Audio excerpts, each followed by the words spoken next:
Hello, ladies and gentlemen, and everything in between. Welcome back to another episode of Geeks Reads. Today, I would like to talk about Those Who Hunt the Night by Barbara Hambly, an image which you will find right here. This book takes place in around the same time as the Sherlock Holmes era, turn of the century, 1900s. Someone is killing the vampires of London. They are not pleased with this, but since the person who's killing them is opening their coffins during the day and exposing them to sunlight, they can't properly find him. So they have to find someone else. That someone else is Professor James Asher, a professor of linguistics at a prestigious London university. I can't remember which one it is. They probably mention it, but I don't remember.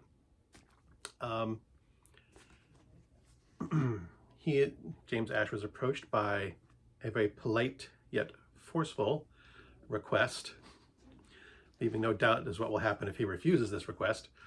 What will happen to him and his young wife. So James Asher was not always a professor. He is also a retired spy working for the British government.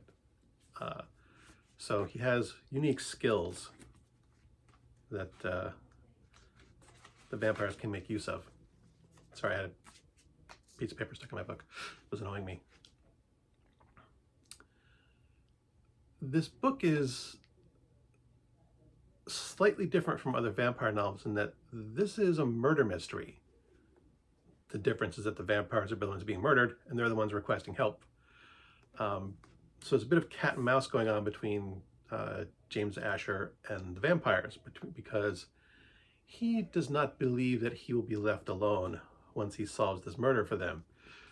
And besides, they're vampires. Should he really be solving this case for them? In his opinion, perhaps someone eliminating most of the vampires in London, or all of them, is perhaps a good thing. So he's got this bit of a dilemma that he has to deal with. He has to help them, but he doesn't really want to, and for good reasons.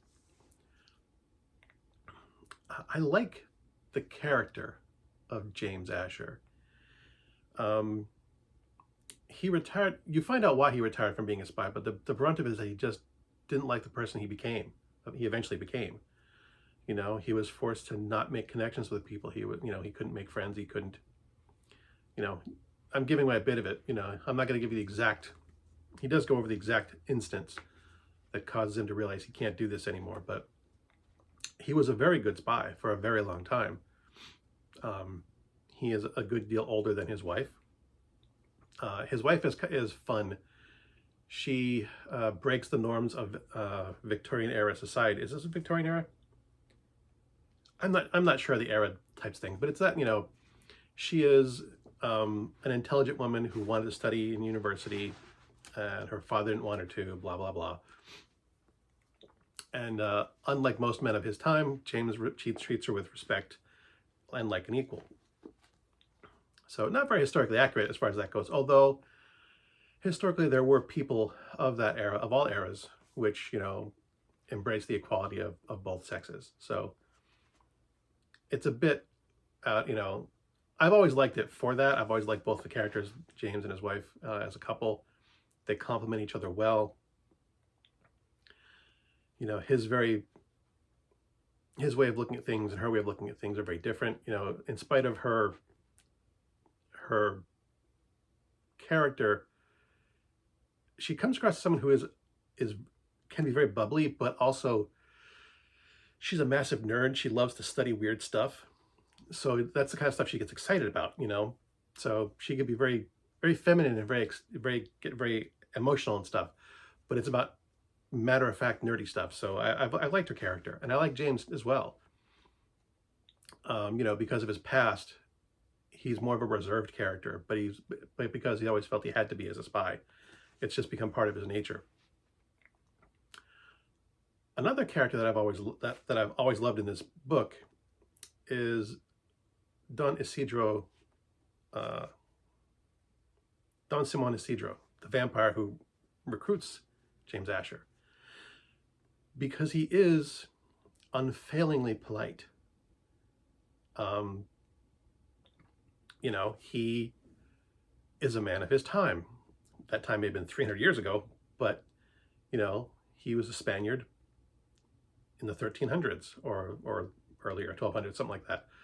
So, you know, his way of treating the world as a cultured man of, you know, a privilege is chivalry.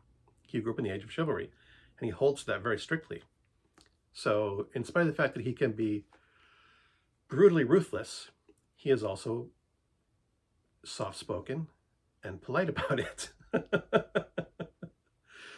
I love him. I love him. He's a cool foil for these two, because like I said, even when he is threatening them, he's making, you know, no quibble about what will happen to them should they refuse or fail to solve this mystery.